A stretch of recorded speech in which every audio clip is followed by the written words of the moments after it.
ভোলাথানলৈ সোমোৱাৰ পথত এয়া 15 নং ৰাষ্ট্ৰীয় ঘাইপথ। গহপুৰৰ পৰা প্ৰায় 6 কিলোমিটাৰ আহিলে আমি ভোলাথানৰ যিটো ভোলাগুৰি ৰাস্তা সেইটো পাম।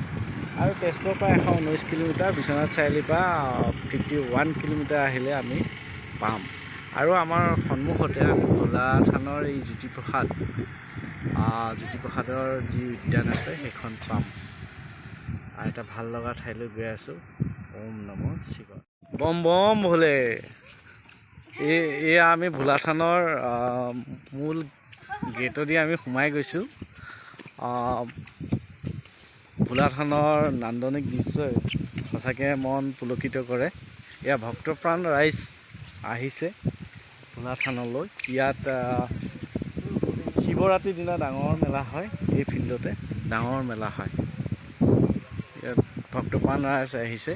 আৰু আমি যেতিয়া আহিছোঁ আমিও চাকি এগছ দি দিওঁ।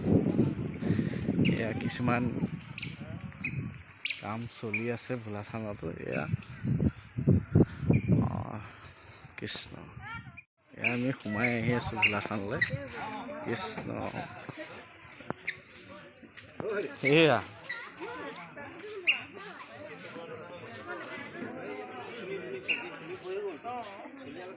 কৃষ্ণ।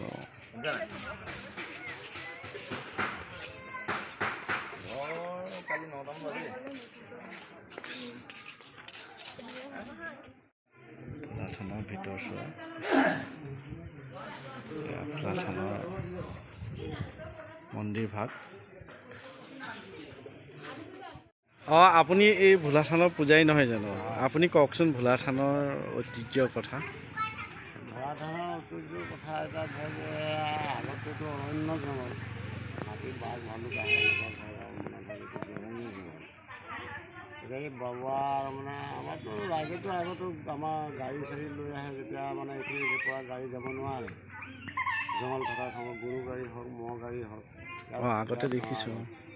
তেতিয়া ধূপ চুপ জ্বলালেহে গাড়ী চাড়ী লৈ যাব পাৰে। তেতিয়া অৰণ্য আছিলে, খৰি চৰি কাটিবলৈ গ'লে ইয়াত ধূপ চাকি জ্বলাই যায়।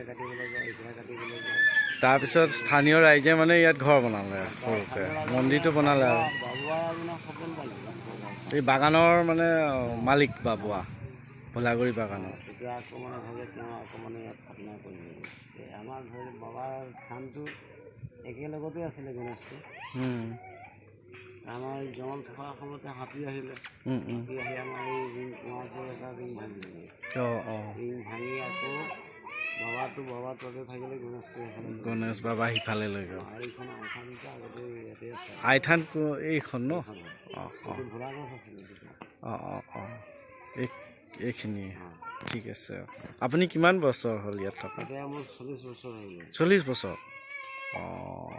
আমাৰ ঘৰ এই জংঘল থকা গোটেই সাধুৰ লগত, এটা সাধুৰ লগত মই থকা নাই, শিৱ বুলি কোৱাৰ লগতহে থকা নাই। হয়, নহ'লে আমাৰ চব সাধুৰ লগতেই মই আছোঁ। ঠিক আছে, ধন্যবাদ দেই। মই ভক্তক দেখিছোঁ, আমাৰ পিংকু। পিংকু, এতিয়া কি বৰ লৈ আহিছা তুমি? ভোলাথানত আহা ন? কিমান দিনৰ পৰা আহা? সৰুৰ পৰা আহি থাকে ন? ভাল লাগে আহি। মনটোও পবিত্ৰ লাগে, কাৰণ ভোলাথানত আহিতো ভালেই লাগিব, আমাৰ ওচৰৰ সেয়েহে মই অসমবাসী ৰাইজক জনাওঁ যে সকলো আহক, নহয় জানো? আমাৰ 15 নং ৰাষ্ট্ৰীয় ঘাইপথৰ পৰা মিনিমাম 5 কিলোমিটাৰ ভোলাগুৰি চাহ বাগিচাৰ মাজে আহিলে আমি ভোলাথান পাম। আৰু ঠিক শিৱৰাত্ৰিৰ দিনা আমাৰ ডাঙৰ মেলা হয়, সেই মেলালৈ সকলো আহক। সকলোৱে ইয়াত আহিলে মনোকামনা পূৰ্ণ হয়। আমাৰতো হৈছে, চবৰে হওক, তাৰে কামনা কৰিলোঁ। এয়া ভোলাথানৰ গণেশ মন্দিৰ, ইয়াতে গণেশ বাবাক পূজা কৰা হয়। এয়া আমাৰ মূল থান। আৰু এইফালে আহিলে আইথান বুলি কয়। কৃষ্ণ ভগৱান প্ৰণাম। মন্দিৰ, কৃষ্ণ বিষ্ণুদেৱ প্ৰণাম।